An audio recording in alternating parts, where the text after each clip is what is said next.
마태복음 24장 7절부터 10절에 보면은 이 종말의 때에 대한 상황을 예수님이 이렇게 말씀하신 장면이 있습니다. 민족이 민족을, 나라가 나라를 대적하여 일어나겠고 곳곳에 기근과 지진이 있으리니 이 모든 것은 재난의 시작이니라. 그때 사람들이 너희를 환난에 넘겨주겠으며 너희를 죽이리니 너희가 내 이름 때문에 모든 민족에게 미움을 받으리라. 그때 많은 사람이 실족하게 되어 서로 잡아주고 서로 미워하겠으며 하면서 이 종말의 시작을 이렇게 이야기하고 있습니다. 그런데 이 상황에 대해서 한마디로 정리를 한다면은 결국은 평화가 없어져 버리는 시대가 된다는 거예요. 분열과 다툼이 가득한 시대가 된다는 거예요. 제가 세상 보면서 걱정되는 것은 경제적인 어려움 이런 것이 아니라 점점 더 사람과 사람이 불신하고 집단과 집단이 서로를 신뢰하지 못하고 국가와 국가가 서로를 적대시하는 상황이라는 거예요. 평화가 없어지는 세상, 그것은 위험한 세상이며 종말의 징조라고 성경은 계속해서 이야기하고 있다는 거예요. 그런데 어느 공동체나 어떤 사람이나 늘 평화로울 수만은 없죠. 갈등도 있고 다툼도 있지만 그러나 그 갈등과 다툼을 평화로 바꾸어 놓을 수 있는, 그것을 이제 회복 탄력성이라고 하더라고요. 저는 그것을 이렇게 정의를 내리고 싶어요. 평화 탄력성. 내가 속한 공동체에 평화 탄력성이 있느냐 없느냐가 중요하다는 거예요. 국가가 국가 간에 갈등을 하더라도 그 갈등을 서로 타협과 화해를 통해서 다시 평화로 만들 수 있는 능력이 있다면 그것은 안전한 사회라는 거예요. 가정도 그렇죠. 예. 서로 막 툭탁툭탁 싸우다가 또 화해하고 잘 행복하게 지낼 수 있으면 그 가정은 문제가 없는 거예요. 그런데 한번 다투면 그게 막 평생 증오와 원망으로 간다면 그건 위험한 것이죠. 가끔은 보면은 막 아침에 막 서로 막 그릇 깨지는 소리, 막 소리 지르는 소리 들렸던 윗집이 다음 저녁 때 되면 또 깔깔깔깔 웃고 있으면은 우리 생각에 저 집은 좀 이상한 집 같다. 아침에는 그렇게 서로 막 죽일 듯 싸우더니 또 저녁에는 또 언제 그러냐 싶게 저렇게 막 깔깔거리고 웃나, 이상한 집이네 하지만 그 말로는 역으로 말하면 그 집은 건강한 집이에요. 무엇이 있기 때문이에요? 평화 탄력성이 있다는 거예요. 그 갈등과 문제를 해결할 능력이 그 안에 있다는 거예요. 세상에 갈등이 없는 공동체는 없습니다. 다툼이 없는 세상은 없다는 거예요. 그러나 중요한 건 그 갈등과 다툼을 다시 평화로 만들 수 있는, 회복할 수 있는 능력이 있다면 그 사회는 아직 종말이 아니에요. 그 능력을 잃어버리면 종말인 거죠. 세상이 아무리 이렇게 다투더라도 다시 평화를 만들 수 있다면 아직은 종말의 때가 아니에요. 그런 의미에서 여러분, 종말의 때는 어쩌면 우리에게도 선택권이 있는 것입니다. 우리가 그곳에 평화를 만들 수 있는 자라면 그러면 그것은 아직 때가 아닌 것이죠. 하나님께서 이 땅을 심판하시는 것 대신에 예수 그리스도를 보내신 것은 무엇 때문입니까? 분열과 다툼이 가득한 그 땅 가운데 평화의 탄력성을 회복시켜주는 거예요. 예수님이 이 땅 가운데 서서 평화를 만드신 것입니다. 그래서 오늘 본문에서 사람들 중에 평화라. 다시 말해서 예수님이 이 땅 가운데 오신 목적을 무엇을 위해서 오셨다고 말하고 있어요? 다툼과 분열, 심판과 종말의 징조인 이 다툼과 분열이 가득한 그 땅 가운데 평화를 만들어 주시기 위해서, 평화를 지켜주시기 위해서 오신 것이 예수님이 이 땅 가운데 오심의 목적이라고 말하고 있다는 것입니다. 그런 의미에서 그리스도인, 예수 그리스도의 제자인 그리스도인이요, 예수님으로부터 사명을 받은 우리 그리스도인이 이 땅에서 해야 될 가장 중요한 것은 무엇일까요? 그것은 바로 평화를 회복하는 사명입니다. 우리가 전부 다 십자가를 지고 골고다 언덕으로 올라갈 필요는 없어요. 우리가 전부 다 사자우리에 들어가서 사자밥이 될 필요는 없습니다. 중요한 건 우리가 가는 곳, 우리가 머무는 곳, 그것이 가정이든 일터든 교회든 어디든 그곳에서 예수 그리스도와 동일하게 평화를 회복시키는 자가 되는 것, 그게 바로 사명이라는 것입니다. 특별히 지금 세상이 점점 분열과 다툼이 많아지고 기근의 소식들이 가득해서 아이고 이러다 이거 종말이 오는 것이 아닌가 두려움이 생길 때, 그때 우리가 다시 한번 예수님처럼 이 땅에 사람들 중에 평화가 되기 위해서 그곳으로 간다면 하나님은 심판의 타임, 심판의 시간을 또 뒤로 연장하실 거예요. 아직도 이 땅에는 의인 10명이 있구나, 평화를 만드는 의인들이 남아있구나 생각하시면 하나님은 심판의 계획을 다시 보류하실 거라는 것입니다. 그런 의미에서 우리가 속한 곳을 평화의 공동체로 만든다는 것은 우리에게 그리스도인으로서 가장 중요한 정체성이며 그리스도인으로서 가장 해야 될 중요한 사명이고, 또 그것을 위해서 주님이 우리에게 주신 믿음은 바로 평화를 만드는 능력이 되는 것입니다. 여러분들이 가지고 있는 그 믿음은 여러분들이 속한 이 공동체, 그것이 가정이든 일터든 교회든 그곳에서 평화를 만들 수 있는 능력이 되어 준다는 것입니다. 그렇다면 여러분들이 속한 곳을 평화의 공동체로 만드는 믿음은 어떤 믿음일까요? 전 여러분들이 가지고 있는 믿음을 통해서 여러분들이 속한 곳, 그것이 가정이든 일터든 어떤 모임이든 교회든 그곳에서 평화를 만드는 예수 그리스도와 같은 자가 될 수 있기를 주님의 이름으로 간절히 축복합니다. 먼저 믿음은 공동체에 대한 책임감을 갖게 만든다는 거예요. 평화를 만드는 믿음의 특징에서 그 믿음은 바로 공동체에 대한 책임감을 갖게 만들어 준다는 것입니다. 11절을 보시면 오늘 다윗의 동네에 너희를 위하여 구주가 나셨으니 곧 그리스도 주시니라. 그래서 이 다윗의 동네에 예수님이 태어나셨다라고 말하고 있습니다. 왜 하필이면 다윗의 동네에서 태어나셨을까요? 그것은 구약 성경에서 계속해서 예수님은 누구의 계보에서 나신다고 말하고 있어요? 다윗의 가문에서 태어날 거라고 이야기하고 있기 때문이에요. 다시 말해서 하나님은 예수님을 그냥 아유 그래 2000년 전 서기 0년에 4년에 예수님을 어디서 태어나게 할까? 그래서 지구본 돌려가지고 별 딱 던져가지고 베들레헴에서 태어난 게 아니라 하나님은 그 이전부터 어떻게 해요? 다윗 아브라함 때부터 이곳에 이 가나안 땅에 예수 그리스도가 탄생하게 해야겠다라고 준비하셨다는 거예요. 심지어는 그 예수님이 이 땅 가운데 오시는 것을 하나님이 계획하고 준비한 시간을 창세기 3장 21절에 있는 이 사건을 가지고서 그것은 태초부터 이루어진 계획이라고 말하는 사람도 있어요. 창세기 3장 21절에 보면 타락한 아담과 하와를 에덴 동산에서 하나님 내보내실 때 아담과 그의 아내를 위하여 가죽옷을 지어폈다라는 기록이 있습니다. 근데 이 가죽옷에 대해서 어떤 성경학자들은 그럼 이 가죽옷은 아담과 하와에게 입혀주었고 그 속에 있는 그 몸뚱아리는 어떻게 했을 것이냐? 그것은 두 사람을 위한 속죄의 제물로 하나님이 사용하셨을 것이다. 그리고 이것은 바로 예수 그리스도가 이 땅 가운데 속죄의 제물로 오실 것을 상징하는 예표다라고 이해하는 성경학자들도 있다는 거예요. 만약에 그렇게 이해한다면 하나님이 이 땅 가운데 이 베들레헴에 예수님이 탄생하게 하기로 한 그 계획은 언제부터 있었다는 거예요? 아담과 하와가 에덴 동산에서 쫓겨날 때부터 계획했던 일이라는 거예요. 그럼 왜 그때부터 계획하셨을까요? 그것은 하나님이 인간들을 사랑하시기 때문이에요. 그들을 버리지 못하시고 포기하지 못하시고 끝까지 그들을 책임지고 싶다라는 그 마음이 하나님으로 하여금 태초부터 예수 그리스도가 이 베들레헴에 태어날 수 있도록 준비하셨다는 거예요. 저희 아이에게 어릴 때부터 저는 이렇게 강조를 했습니다. 네가 나중에 커서 누군가를 만나서 결혼하게 된다면 가장 중요한 것은 사랑이 책임이라는 것을 아는 사람과 결혼하라고 얘기를 해요. 저희 아이한테도 그래요. 네가 누군가를 사랑하고 어디를 사랑한다는 것은 그것을 책임질 줄 아는 것이다. 만약에 책임지려는 마음도 없이 사랑한다고 말한다면 그건 거짓말이니까 절대로 그런 사람은 사랑하지 말아라. 그리고 너도 사랑할 때 내가 누군가를 사랑하고 어딘가를 사랑한다면 거기에 내가 유익이 되고 도움이 되고 또 그것을 지켜낼 수 있는 책임감을 가지고 사랑하라라고 이야기합니다. 왜냐하면 하나님의 사랑의 성품은 책임감하고 같이 가기 때문이에요. 그래서 예레미야에 가서 3장 22절부터 23절에 보면은 여호와의 인자와 긍휼이 무궁하심으로 우리가 진멸되지 아니함이니이다. 이것들이 아침마다 새로우니 주의 성실함이 크시도소이다. 하나님의 인자와 긍휼이 얼마나 큰지 우리가 어떻게 되지 않는다는 거예요. 진멸되지 않는다는 거예요. 여러분들 우리가 심판의 진멸을 받지 않고 지금까지 살아가는 이유는 하나님의 은혜와 긍휼이 무궁하시기 때문이라는 사실을 기억하시기 바랍니다. 왜냐하면 하나님께서 사랑하시니까 하나님이 만드신 인간들을 끝까지 버리지 못하시고 책임지고 싶으신 거예요. 그래서 그 책임지기 위해서 어떻게 하신 겁니까? 예수 그리스도 독생자이신 예수 그리스도를 이 땅 가운데 친히 보내서 그 아들을 통해서 인간을 끝까지 포기하지 않고 구원하려고 하신다는 거예요. 그리고 이것들이 아침마다 새로우니 주의 성실하심이 크시도소이다. 예, 어떻다고 말하고 있어요? 성실하심이 날마다 새롭다. 여러분 우리가 믿음을 갖는 순간 우리는 하나님의 성품이 내 삶에서 드러나게 되어져 있습니다.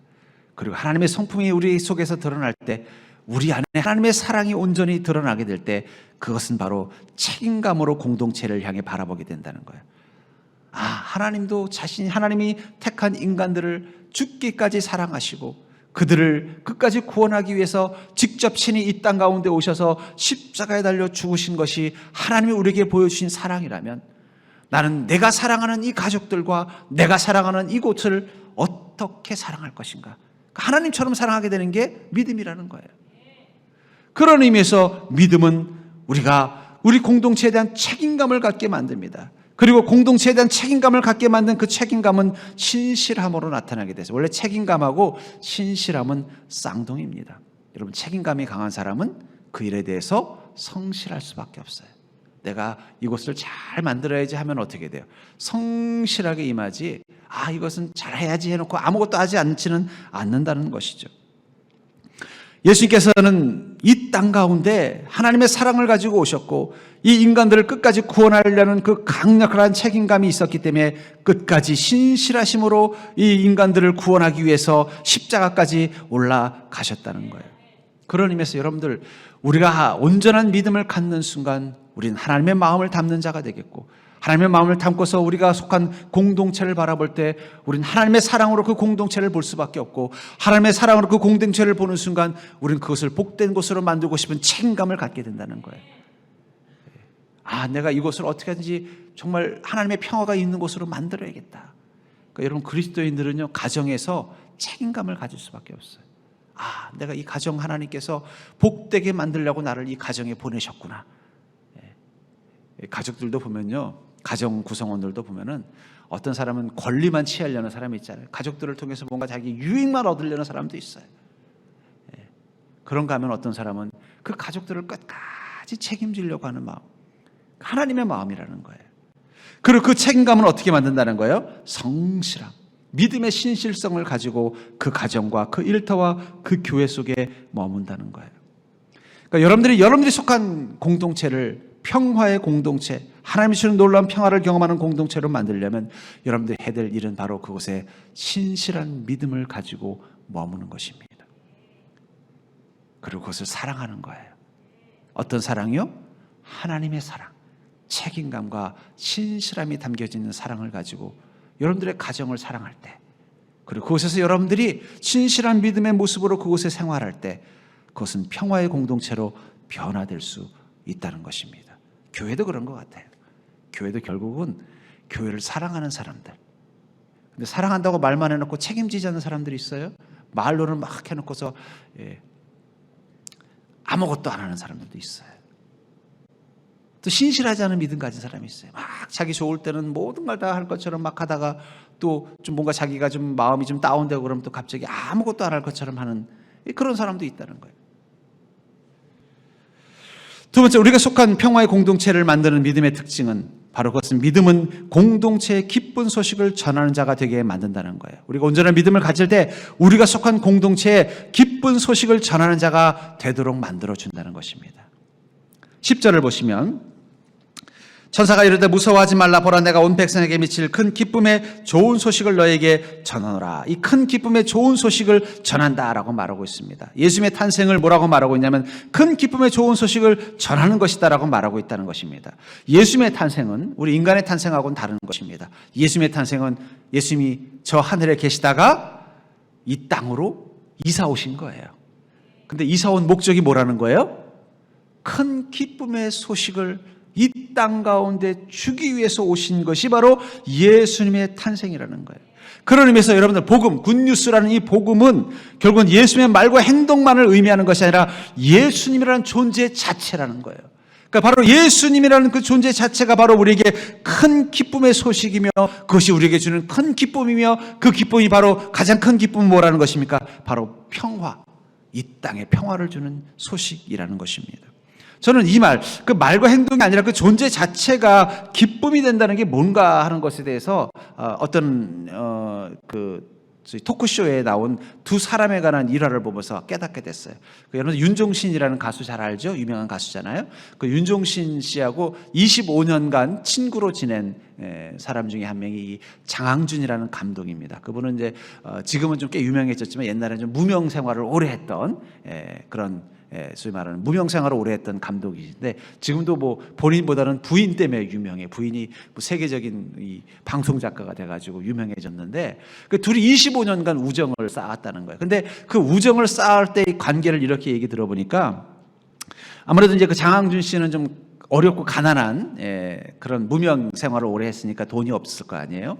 그러다 보니까는 만남을 가지면 거의 대부분 윤종신 씨가 돈을 다 썼다는 거예요. 밥을 먹으면 밥값도 다 내고 심지어는요 집에 갈 때 택시비까지 다 줬다는 거예요. 그래서 농담으로 그러더라고요. 자기가 그 장항준 씨한테 준 택시비만 해도 한 1,000만 원이 넘을 거다. 그러니까 남들이 보면은 뭐 약점 잡힌 사람처럼 만나면 어떻게 해요? 장항준 씨는 야, 너 돈 있니? 밥 좀 사줘. 너 뭐 있어? 좀 줘봐. 그런다는 거. 심지어는 결혼을 했는데도 이게 가난한 이제 신혼생활을 하니까 돈이 없잖아요. 그러면 그 친구인 윤종신 씨한테 전화해서 야, 너 오늘 우리 집에 좀 와. 근데 오는데 그냥 오지 말고 우리 쌀 떨어졌으니까 쌀하고 이거 해서 이제 뭐 이렇게 싸가지고 오라고 그런대요. 그러면 또 윤종신 씨가 또 굿말 안 하고 그래 오늘 갈게 하고는 바리바리 싸가지고 간다는 거예요. 그래서 농담으로 그러더라고. 수희 아저씨가 자기만 보면 어디 이삿집, 이사한 집, 저기 뭐야, 그거 오는 사람인 줄 아는다는 거예요. 무슨 택배하는 것처럼. 근데 제가 참 마음속에 남은 게 뭐냐면 옆에 그 MC가 그런 말은 아니 윤종신 씨는 그 왜 장항준 씨한테 맨날 사주기만 하고 퍼주기만 하고 장항준 씨 맨날 얻어먹기만 하는데 윤종신 씨 혹시 그 기분 나쁘지 않았냐고. 응? 좀 10번 내가 사줬으면 한 번 정도는 본인이 하다못해 짜장면으로 사줘야 되는데 아주 뻔뻔하게 아예 그냥 대놓고 나 돈 없는 거 알지? 하면서 뭐 택시비까지 달라고 해서 뭐 택시비를 1,000만 원씩이나 썼다고 할 정도면 얼마나 이게 뭔가 약점 잡힌 사람처럼 왜 그렇게 하냐 라면서 했더니 그때 윤종신 씨가 한 말이 제 마음속에 났어요. 만약에 그 친구가 집에 나 자기 쌀 떨어졌으니까 쌀하고 좀 고기 좀 사오라고 해서 한 20만 원어치 장을 봐주고 들어가면은 거기서 함께 밥을 먹고 같이 저녁에 함께 이야기를 하고 돌아오면은 자기는 20만 원어치의 물건을 사서 줬지만 그 장항준 그 친구는 나에게 20만 원어치의 기쁨을 주더라. 그래서 내가 20만 원어치의 물건을 사간 게 하나도 아까웠지 않았다는 거예요. 이 친구만 만나면 왠지 기분이 좋고 마음이 편안해지고 그냥 내가 돈을 사고 밥값을 내고 택시비까지 줘도 그게 전혀 아까운 마음이 든 적이 없기 때문에 그렇게 오랜 생활 자기가 그 친구가 뭐 밥 사달라 그러면 밥 사주고 돈 달라 그러면 돈 주고 꿔달라 그러면 꿔주고 차비 달라 그러면 차비 줘도 한 번도 그게 내가 손해본다는 생각이 들지 않았던 것은 이 장항준이라는 친구를 만나고 나면 그만큼 내게 기쁨이 있다라는 거예요. 제가 그걸 보면서 제가 일부러 그 장항준이라는 사람에 대해서 한번 이렇게 유튜브에 나와 있는 그 사람에 대한 것을 연구를 해봤어요. 왜 이 사람은 윤종신이라는 사람한테 이런 평가를 받을 수 있는 비결이 뭘까? 그랬더니 그 장항준이라는 사람에 대해서 이렇게 하더라고요. 자존감이 아주 높은 사람이라는 거예요. 그리고 그 장항준이라는 사람이 그런 얘기를 하더라고요. 자기가 어릴 적에 초등학교 시절에 집에 갔더니 이제 그 이모님들이 놀러 오셨다는 거예요. 그래서 막 셋이서 이제 세 자매가 만나서 이야기하다가 이제 아들 항준이가 오니까 이제 엄마가 아이고 우리 항준이 학교 갔다 왔네 했다는 거예요. 근데 갑자기 그때 자기도 모르게 이렇게 말했다는 거예요. 엄마 나 오늘 반장 됐어. 그러니까 엄마가 그냥 너무너무 신나가지고 또 이모들이 야 아들 잘 둬가지고 이제 반장 엄마가 됐네 막 너무너무 좋아하더라는 거예요. 그래서 그 엄마가 다음날 그 반 애들 숫자에 맞게 그냥 학용품을 잔뜩 사가지고 이제 선생님을 만나러 갔더니 선생님이 무슨 소리입니까? 왜 항준이가 반장이에요? 그러더라는 거예요.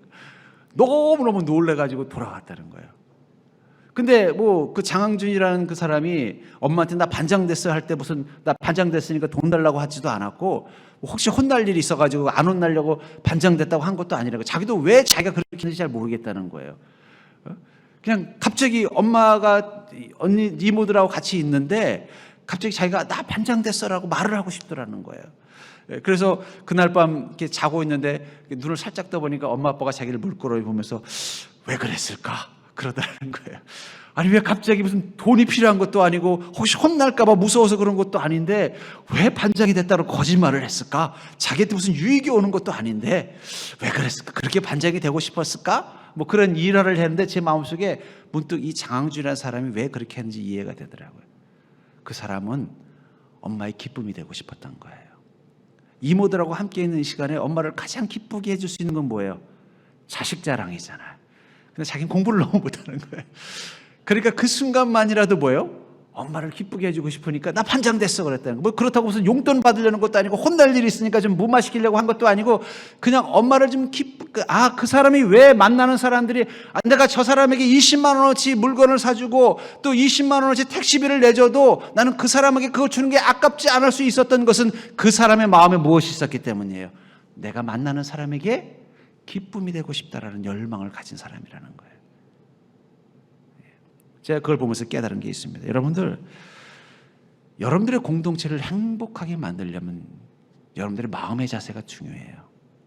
내가 그곳에 기쁜 소식이 되겠다라는 마음. 뭐 거짓말까지 할 필요는 없지만 무슨 유익을 얻을 목적이 아니라 속여서 뭘 얻으려는 목적이 아니라 내가 이 사람들의 기쁨이 되고 싶다면요. 좀 약간은 좀 과장해도 괜찮아요, 여러분들. 그런 마음을 가진 사람이 무엇을 만드는 거예요? 행복한 공동체를 만드는 거예요. 모두가 다 낙심되어 있고 지쳐 있을 때 여러분도 가서 그러십시오. 나 반장 됐어. 한번 해보십시오. 무슨 목적이 있는 게 아니라 그걸 통해서 뭔가 내가 유익을 얻는 게 아니라 그들에게 기쁨을 주고 싶다라는 그 얼망이 그 어린 장영주라는 어린 꼬마아이가 자기 공부로는 반장이 안 되니까 근데도 엄마를 뭔가 좀 기쁨을 주고 싶다는 마음에 그런 자기도 모르는 무식적인 행동을 했던 것. 어쩌면 그게 그 사람이 평생 사람들과의 관계 속에서 그래도 뭔가 사람들이 좋아하고 따라주고 또 윤종신 같은 사람이 뭐 택시비를 1,000만 원씩이나 줘도 아까워하지 않을 만한 우정을 쌓을 수 있었던 비결은 그 사람의 마음가짐이 뭐라는 거예요. 내가 만나는 모든 사람들에게 좋은 소식이 되어야겠다. 예수님도 그 마음 가지고 이 땅에 계셨다는 거예요. 제자들에게, 병자들에게, 사람들에게 내가 그들에게 좋은 기쁨의 소식이 되어야겠다는 마음을 가지고 이 땅에 머물면서 그들에게 좋은 소식이 되기 위해서 주님이 행하신 일들, 그게 바로 우리가 성경에서 보는 주님의 말씀과 또 주님의 행하심이라는 거예요. 그렇다면 예수 그리스도의 제자인 우리는 어떤 마음을 가지고 우리의 공동체에 머물러야겠어요? 절대로 내가 복음이다. 내가 구원의 복음은 아니지만 그 공동체를 평화를 줄 수 있는, 위로를 주고 용기를 줄 수 있는 그런 복음이 되겠다는 마음 가지고 그 기쁨의 소식이 되겠다는 마음 가지고 여러분들의 가정과 공동체에 머무는 것이 필요하다는 것입니다. 전 여러분들이 그런 믿음을 가진 자가 되기를 주의 이름으로 축복합니다. 결국 믿음은 그거라는 거예요. 예수님도 그 마음 가지고 이 땅 가운데 오신 것처럼 나도 내가 머무는 그곳에서 기쁜 소식이 되겠다는 마음을 가지고 그곳에 가서 내가 기쁜 소식이 되는 역할을 감당하는 것. 사도행전 2장 4절부터 6절에 보면 2장 46절에 보면은 예루살렘 교회 교인들이 성령의 충만함을 받고 나서 그들이 행한 일들을 이렇게 말하고 있습니다. 날마다 마음을 같이하여 성전에 모이기를 힘쓰고 집에서 떡을 떼며 기쁨과 순전한 마음으로 음식을 먹고 성전이 충만했던 그들은 두 가지 특징이 있었죠. 뭐예요? 성전에 모여서 함께 예배드리기를 힘썼고 집에 가서는 뭘 했다고 말하고 있어요? 기쁨과 순전한 마음으로 음식을 먹고, 음식을 먹는다는 얘기는 뭐예요? 함께 가족들과 또 친한 사람들과 함께 관계를 맺을 때 무엇으로 했다는 거예요? 기쁨과 순전한 마음으로 했다는 거예요. 성령이 충만하면요, 나는 누군가의 기쁨 소식이 되고 싶다는 거예요. 그게 믿음의 힘이라는 거예요. 그런 사람들이 있으면요, 그 공동체는 어떻게 돼요? 행복한 곳이 되죠. 갈등이 있다가도 아이고 그래 좀 뭐 불편하지만 쟤 때문에 우리 참고 함께 웃으면서 즐거운 시간 보내자. 여러분들의 가정에 기쁜 소식이 되기를 주의 이름으로 축복합니다. 여러분들을 보면 슬금슬금 피하는 가족 만들면 안 돼요. 여러분 속한 직장 일터에서도 기쁜 소식이 돼야 돼요. 사람들이 나만 보면 막 짜증나게 만들면 안 된다는 거예요. 교회에서도 여러분들 기쁜 소식이 되는 자가 되기를 주의 이름으로 축복합니다. 주님은 그렇게 하기 위해서 우리를 부르셨고 우리를 주님의 제자로 만드셨고 우리 안에 믿음을 주셨다는 거예요.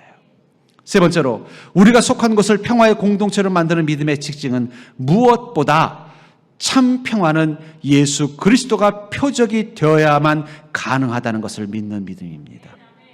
우리에게 온전한 믿음이 있으면요, 우리에게 분명한 확신의 믿음이 뭐냐면 오직 이 땅의 평화는 예수 그리스도가 표적이 되어야만 가능하다는 사실을 확신하는 것입니다. 12절을 보시면 너희가 가서 강보에 쌓여 구유에 누워있는 아기를 보리니 이것이 너에게 표적이니라. 아기 예수님이 뭐라고 말하고 있어요? 표적이다 라고 말하고 있다는 거예요.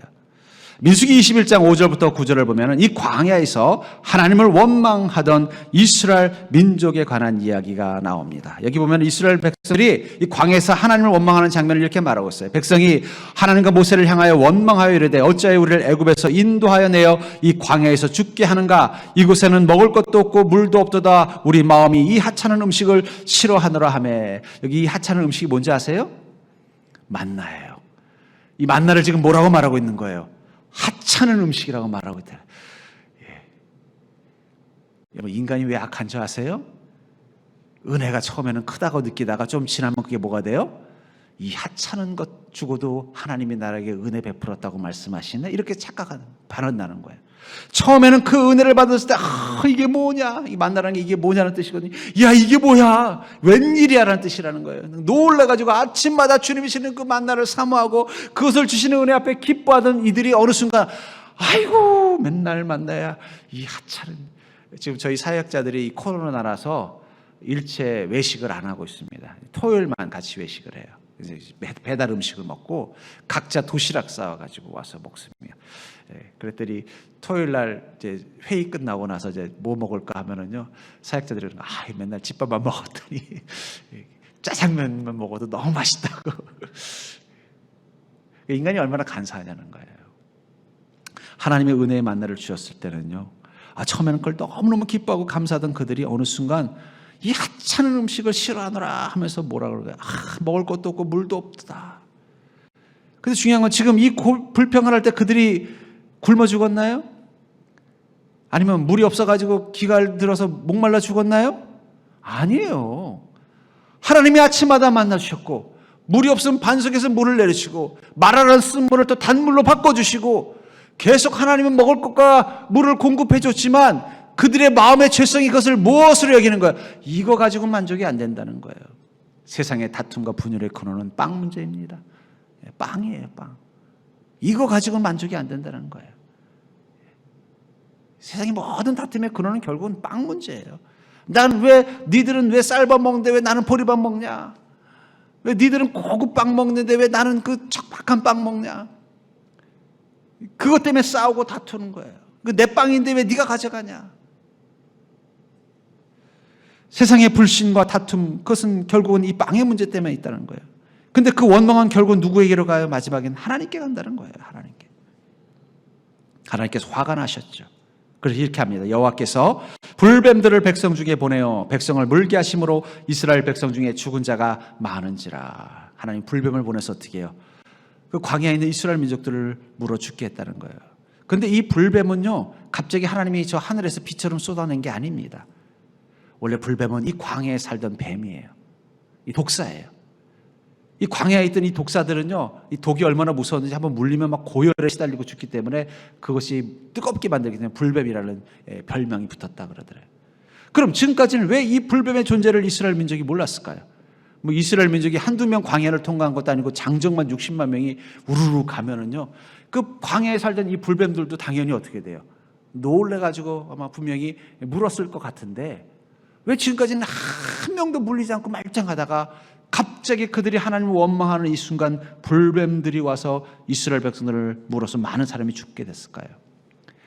그것은 하나님께서 지금까지 보이지 않는 곳에서 이스라엘 민족이 이 광야에 원래 살고 있던 불뱀에게 물리지 않도록 막아주고 계셨던 거예요. 행진할 때 아이고 너희들 오늘은 저 동쪽으로 가는구나. 잠깐만 그쪽에 보니까 불뱀들이 있네. 그럼 내가 가서 미리 뱀들이 나오지 못하도록 뱀구멍들을 다 막아놓고 아침에 출발하기 전에 하나님 벌써 새벽에 그 구멍을 다 막아놓은 거예요. 그러니까 어떻게 돼요? 자기들은 불뱀이 있는지도 모르고 지금까지 이 광야를 통과하고 있었던 거예요. 여러분들 우리가 세상의 어려움, 기근, 문제, 고통이 오는 원인은요, 그것은 하나님의 은혜가 멈추는 것입니다. 하나님이 뱀을 동원한 게 아니에요. 하나님의 은혜의 울타리를 풀어버리신 거예요. 그래? 니들이 그렇게 불평이 많구나. 그럼 내가 너희들에게 준 은혜를 멈춰버리겠다. 그 순간 그 다음부터 어떻게 돼요? 하나님의 그 명령 앞에 찍소리 못하던 불뱀들이 이제 갑자기 뱀구멍에서 기어 나오기 시작하더니 행진하는 이스라엘 민족을 물기 시작한 거예요. 여러분들이 사는 세상은 광야입니다. 하나님의 은혜가 지금까지 보이지 않는 곳에서 여러분들을 지켜주시고 보호해 주셨고 이 땅을 하나님이 끝까지 사랑하셨기 때문에 그래도 우리 인간의 힘으로 이 세상을 그래도 살아가고 지켜나간 거예요. 근데 인간들이 착각하는 거예요. 이거 우리 힘으로 이제는 뭐 하찮게 하나님이 은혜로 살 필요 없어. 우리 힘으로 살자. 결국 지금 현대의 과학만능주의는 결국은 하나님의 은혜가 아니라 우리 힘으로 살자예요. 하나님이 보고서 기가 차서 만약에 그 은혜의 울타리를 걷어가 버리면 어떻게 되는 거예요? 어쩌면 이 코로나19는 그런 메시지일 수도 있다는 거예요. 니들의 힘으로 과연 이런 보이지도 않는 바이러스 하나도 못 감당하면서 이 땅에 산재하는 그 마귀가 만들어놓은 수많은 고통의 요소들을 내가 막아주지 않는다면 어떻게 이 땅이 너희들에게 살만한 곳이 되겠니? 어쩌면 그 메시지가 어쩌면 이 코로나19 속에 있는 게 아닌가 하는 생각이 들어요. 우리가 사는 곳은 에덴 동산이 아니에요. 우리는 광야를 지나가고 있습니다. 우리의 인생은요, 마귀가 언제든지 바위 틈에 숨어서 우리를 강도처럼 빼앗고 해치려고 웅크리고 도사리고 있는 험한 그 밀림과 정글 같은 곳을 지금 우리는 통과하고 있는 중이라는 거예요.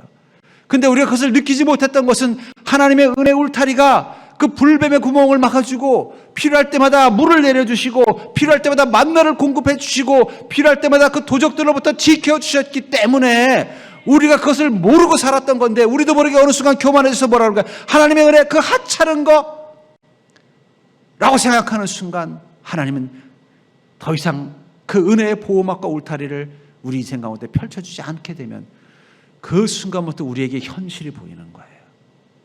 내 발밑에 이렇게 많은 불뱀들이 있었고 내가 가는 이 골목 뒤편에 이렇게 많은 강도들과 악당들이 있었고 내가 사는 이 땅에 먹을 물 하나 없는 척박한 곳이라는 걸 그때서야 깨닫게 되는 것이 바로 삶의 고통의 근원이라는 것입니다. 그 순간 이스라엘 민족들은 후회하고 회개하고 하나님께 기도하기를 간절히 기도하면서 모세에게 은혜를 요청하죠. 7절에 백성이 모세에게 이르되 이르러 말하되 우리가 여호와와 당신을 향하여 원망함으로 범죄하였사오니 여호와께 기도하여 이 뱀들을 우리에게서 떠나게 하소서. 모세가 백성을 위하여 기도하매 여호와께서 모세에게 이르시되 불뱀을 만들어 장대 위에 매달아라. 물린 자마다 그것을 보면 살리라. 모세가 놋뱀을 만들어 장대 위에 다니 뱀에게 물린 자가 놋뱀을 쳐다본 즉 모두 살더라.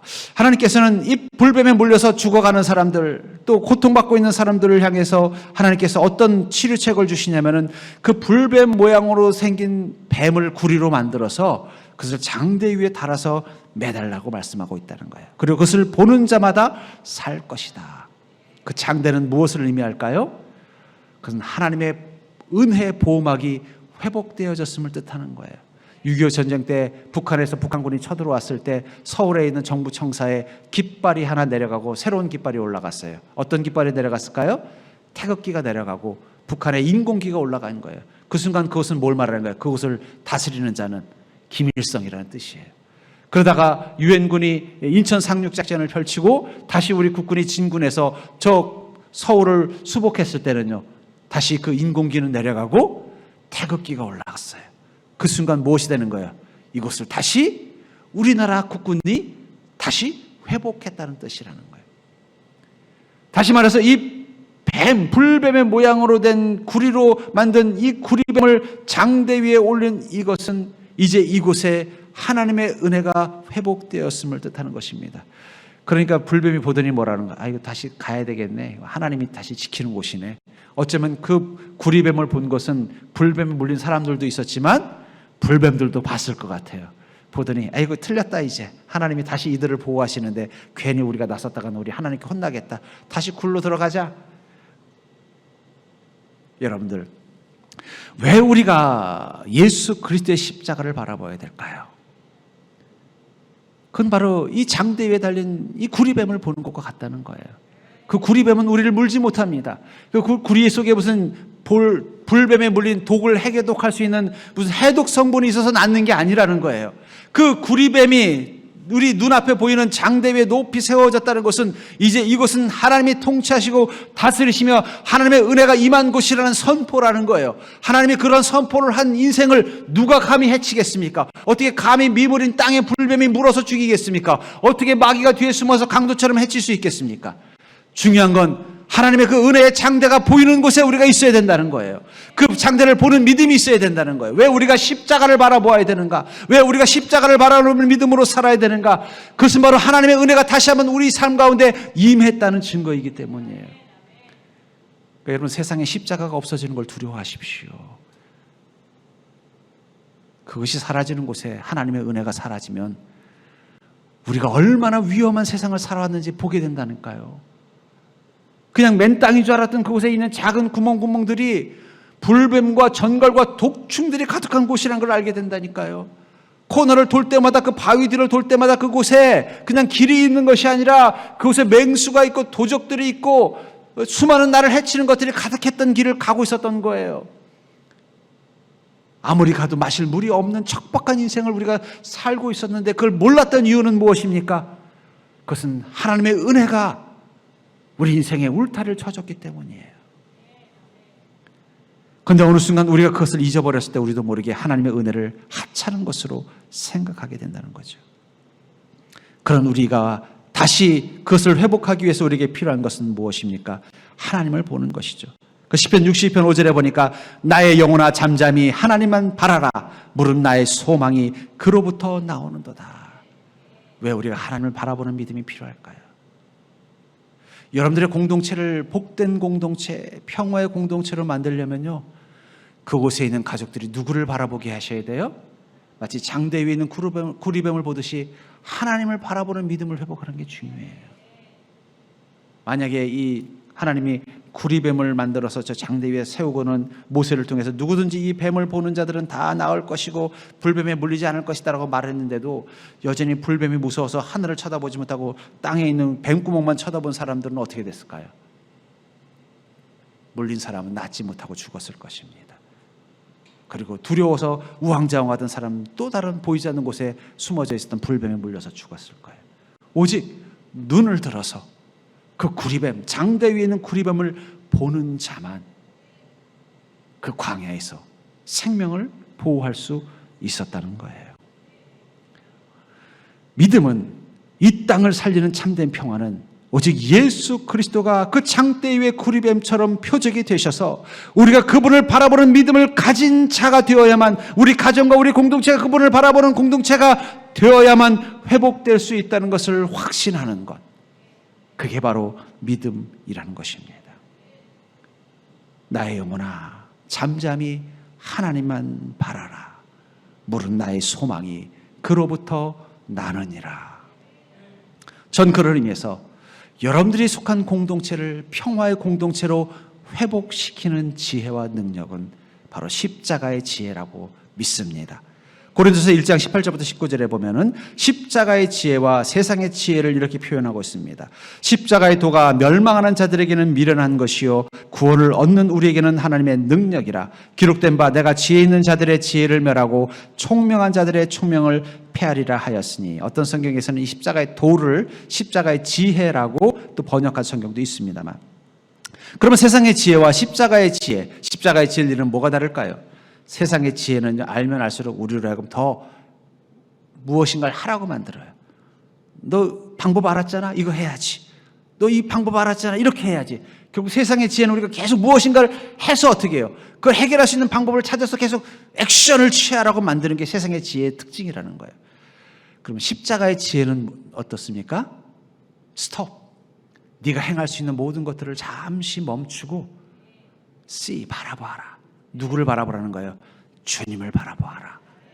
그 순간 너희 안에 계신 성령님이 너를 이끄실 것이다. 그게 십자가의 지혜라는 거예요. 여러분들의 공동체, 여러분들의 가정에 위기가 오고 여러분 속한 곳에 문제가 생기고 어려움이 있을 때 지금 여러분들에게 필요한 지혜는 세상의 지혜 아니에요. 어떻게 하면 이 문제를 해결할까 막 움직이고 막 이게 아니라 스톱. 문제를 바라보는 게 아니라 눈을 들어서 십자가를 바라보면서 하나님, 주님의 은혜가 이곳에 임하여 주시옵소서. 성령님, 우리 가족들이 다 주님 바라보는 믿음으로 이 가정의 문제를 해결할 수 있도록 역사하여 주시옵소서. 그 순간 하나님이 움직이기 시작하십니다. 우리의 생각이, 우리의 뜻이, 우리의 가슴이, 우리의 손과 발이 움직이는 것이 아니라 성령님이 움직이셔야 평화가 임하는 거예요. 이 세상도 마찬가지예요. 하나님이 움직이셔야 진짜 평화 오는 거예요. 세상의 군대, 세상의 정치가, 세상의 경제인들이 움직인다고 평화 오지 않아요. 하나님이 움직이셔야 돼요. 여러분 이 땅을 위해서도 기도하셔야 돼요. 어떻게 기도해요? 우리 모두가 다 다시 한번 저 십자가를 바라보는 믿음을 회복하게 해주시옵소서. 그것을 위해서 먼저 그리스도인들이 먼저 십자가를 바라보는 믿음을 가지고 내가 속한 공동체에 서게 해 주시옵소서. 그런 거 있잖아요. 길 가다가 어떤 사람이 하늘 쳐다보면은 지나가던 사람들도 다 어떻게 돼요? 뭐 있나 싶어서 하늘 쳐다보잖아요. 우리가 먼저 십자가 쳐다보는 믿음으로 살자고요. 그럼 사람들도 가다가 왜 저 사람은 이렇게 힘든데 하늘 쳐다보지? 도대체 그 십자가에 뭐가 있는 거야 하면서 한 사람 두 사람 십자가를 바라보기 시작하면요 세상에 평화가 오는 것입니다. 여러분들 그 믿음을 가진 자가 되기를 주의 이름으로 축복합니다.